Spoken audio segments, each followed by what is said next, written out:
O Senhor esteja convosco. Ele está no meio de nós. Proclamação do Evangelho de Jesus Cristo segundo João. Glória a vós, Senhor. Naquele tempo, havia alguns gregos entre os que tinham subido a Jerusalém para adorar durante a festa. Aproximaram-se de Filipe, que era de Betsaida, da Galileia, e disseram: Senhor, gostaríamos de ver Jesus. Filipe combinou com André, e os dois foram falar com Jesus. Jesus respondeu-lhes: Chegou a hora em que o Filho do Homem vai ser glorificado. Em verdade vos digo, se o grão de trigo cai na terra não morre, ele continua só um grão de trigo, mas se morre, então produz muito fruto. Quem se apega à sua vida, perde-a. Mas quem faz pouca conta de sua vida neste mundo, conservá-la-á para a vida eterna. Se alguém me quer servir, siga-me. E onde eu estou, estará também o meu servo. Se alguém me serve, meu Pai o honrará. Agora sinto-me angustiado. E que direi? Pai, livra-me desta hora. Mas foi precisamente para esta hora que eu vim. Pai, glorifica o teu nome.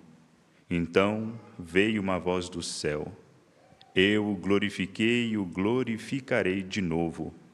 A multidão que aí estava e ouviu, dizia que tinha sido um trovão. Outros afirmavam: foi um anjo que falou com ele. Jesus respondeu e disse: essa voz que ouvistes não foi por causa de mim, mas por causa de vós. É agora o julgamento deste mundo. Agora o chefe deste mundo vai ser expulso, e eu, quando for elevado da terra, atrairei todos a mim. Jesus falava assim, para indicar de que morte iria morrer. Palavra da salvação. Glória a vós, Senhor.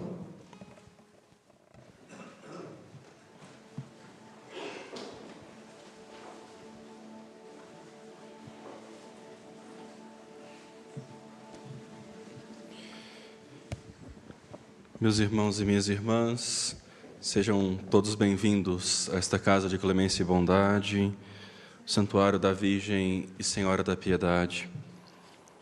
Celebramos hoje o 5º domingo da Quaresma.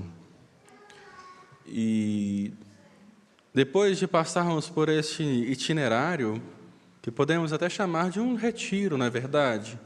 Porque começamos lá na quarta-feira de cinzas, abrindo o tempo da Quaresma, né? E agora culminamos com este 5º domingo da Quaresma. E nós devemos olhar para este tempo propício, favorável, este outono da Igreja, como um tempo bem especial para nós começarmos a rever alguns conceitos na nossa vida.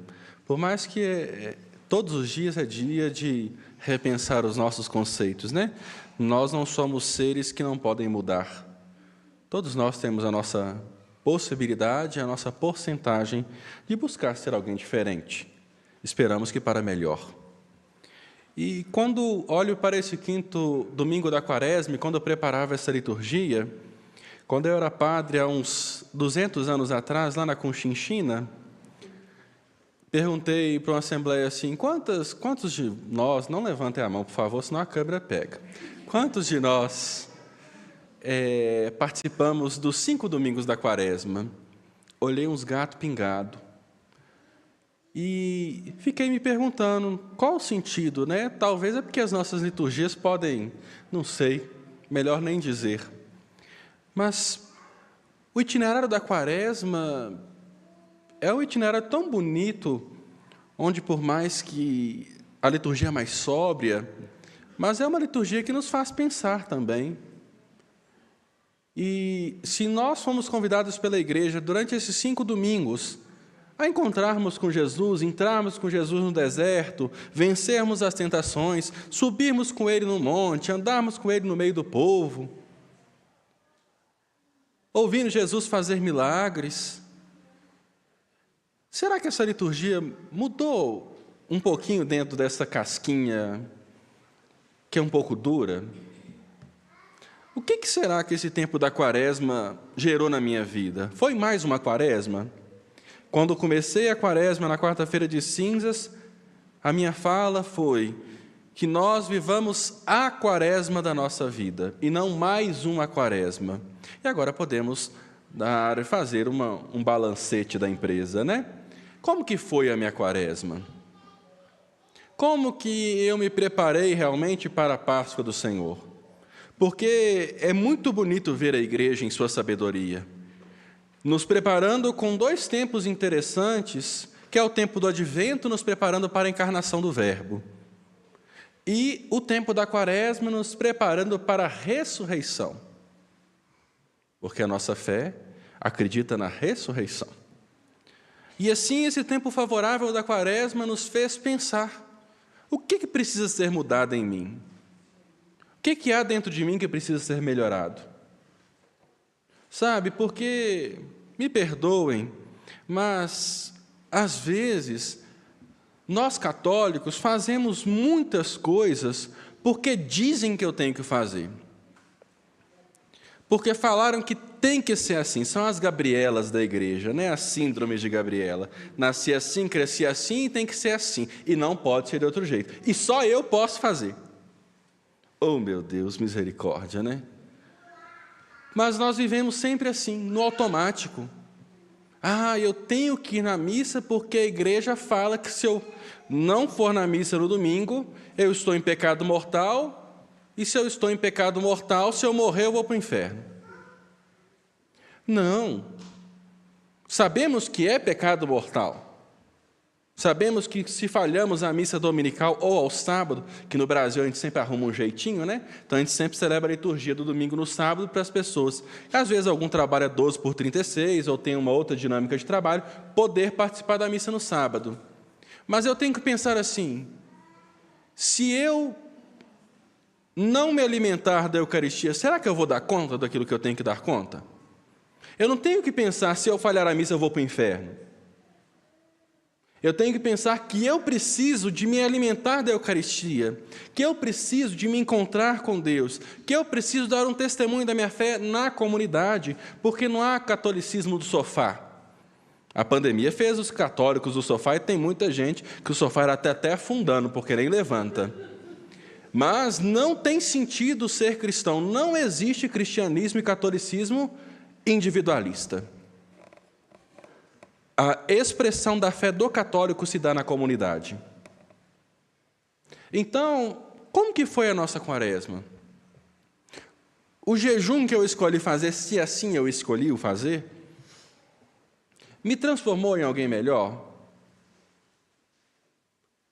Padre, transformou. Fiquei 40 dias sem comer carne. Quaresma não acabou ainda não, tá? 40 dias sem comer carne. Tá bom, o que resolveu na sua vida? Talvez o suco gástrico do estômago deu uma diminuída, porque você parou de comer um pouco de carne vermelha. Mas qual a conversão, então, de deixar de comer carne? Você pegou a carne que você ia comer lá e deu para um pobre? Porque carne no congelador não é motivo de conversão, não. Não é. Padre, eu fiz jejum de deixar de beber bebida alcoólica ou parar de tomar refrigerante. Talvez o refrigerante, não vocês que fizeram, depois brigam com o padre, né? Mas talvez o refrigerante, ou a cerveja, ou isso ou aquilo, pode ter te ensinado a ser uma pessoa menos, querer consumir menos, né? Uma pessoa menos compulsiva. Te ensinou a ser uma pessoa mais controlada. Aí sim houve conversão. Mas jejum não é dieta. Então, hoje estamos no 5º domingo da quaresma. E a pergunta que gostaria que ecoasse no nosso coração é: o que a quaresma deste ano de 2024 mudou na minha vida? Eu me tornei alguém melhor? Se sim, louvado seja Deus por isso. Assim, adentrando na liturgia da palavra, tirada no Evangelho de São João, em seu capítulo 12, nos é apresentado Jesus já começando a ser encurralado. Vocês vão ver ao decorrer da Semana Santa, eles vão encurralando Jesus, encurralando. Como a gente também, quando quer tirar alguma coisa de alguém, a gente faz. Não vamos colocar a culpa só no tempo do povo, do tempo de Jesus, né? Só muda o endereço, o nome, né? A história é sempre a mesma. Alguns gregos, então, começaram, aqueles que estavam subindo para Jerusalém, aproximaram-se dos discípulos de Jesus, aqui é falado do nome de Filipe, e assim começaram a querer saber de Jesus. Onde está? Nós queremos ver Ele. Cuidado, né? Muito cuidado pela proximidade, porque nós não podemos esquecer. Todo mundo aí já gosta de um abraço, de um beijo, mas nós não vamos nos esquecer que Jesus foi traído por um beijo, pela proximidade. Então, a proximidade em excesso e a distância em excesso, o próprio nome já diz, é um excesso. E principalmente a proximidade interesseira, porque tem muita gente interesseira por aí que só está perto dos outros para crescer na vida ou para conseguir coisas para si mesmo. E assim, Filipe então conversa com André e vão até Jesus. E Jesus dá uma resposta, falando assim, os discípulos devem chegar e falar, Jesus, tem um povo querendo conversar com você. Se fosse os mineiros, ia servir um café e um pão de queijo, né? Jesus, então, dá uma resposta que, olhando para o texto, parece desconexa. Desconexa. Chegou a hora em que o Filho do Homem vai ser glorificado. E assim, ele traz um versículo muito bonito dentro desse evangelho, que é o versículo 24. Se o grão de trigo que cai na terra não morre, ele continua só um grão de trigo. Se você não deixou o tempo da quaresma mortificar os vícios da sua vida, você vai permanecer um simples grão de trigo. Porque o trigo, a semente, para nascer, ela precisa morrer. A ostra que gera aquela pérola bonita que o povo anda com os colares bonitos por aí, ela sofre, ela sangra, a areia corta ela e assim ela gera a pérola.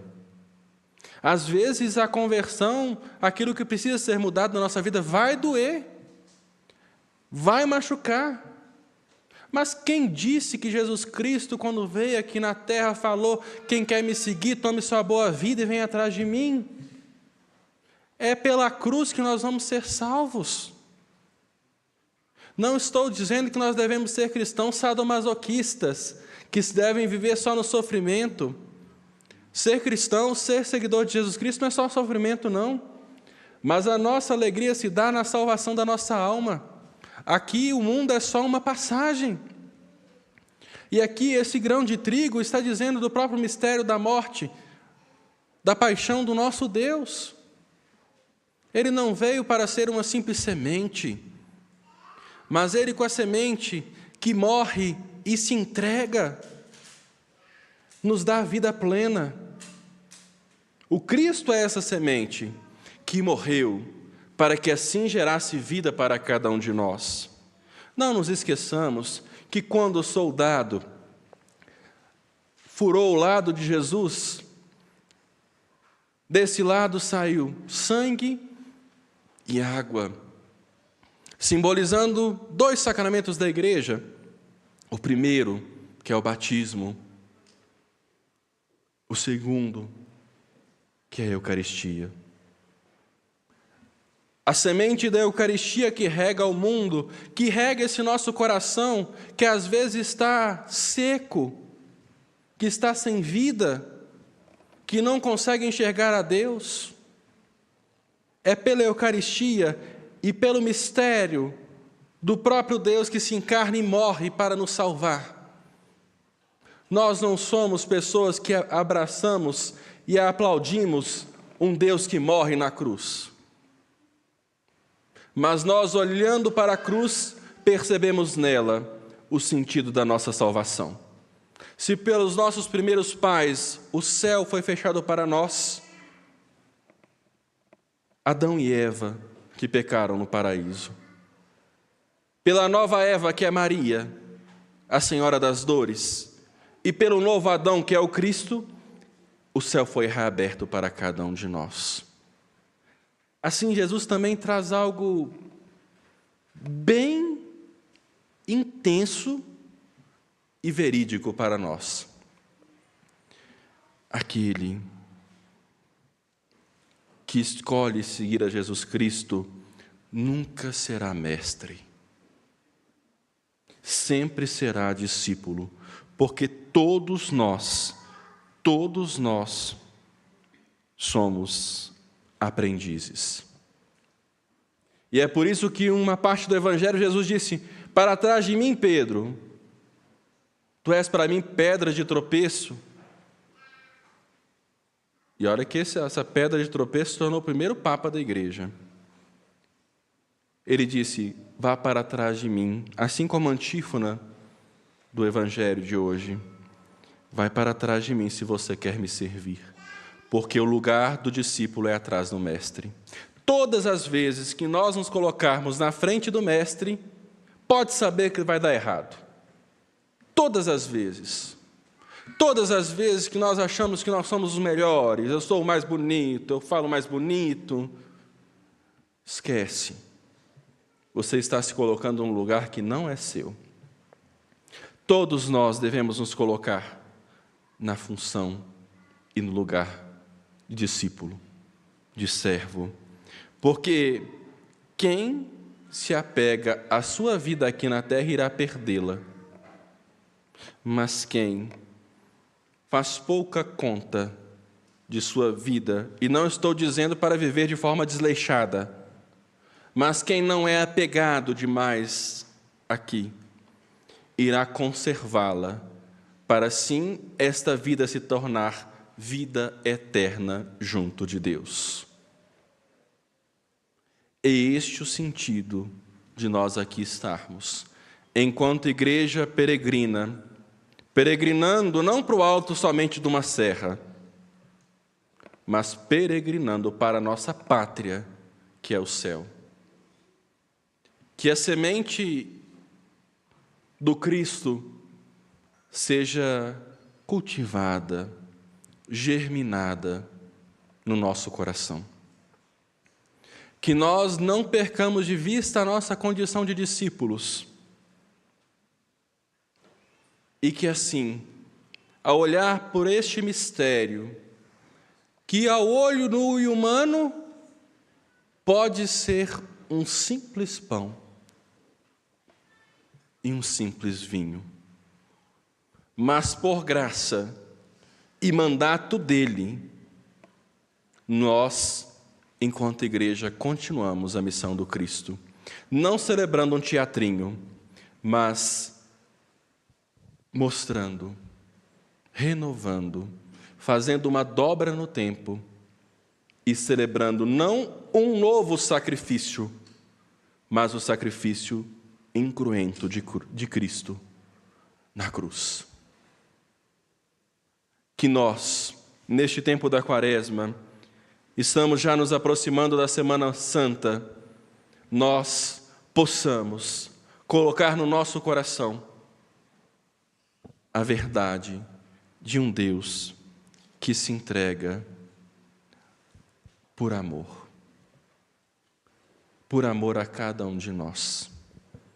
E assim convido vocês a todas as vezes que olharmos para a cruz de Cristo, não reconhecermos nela escândalo,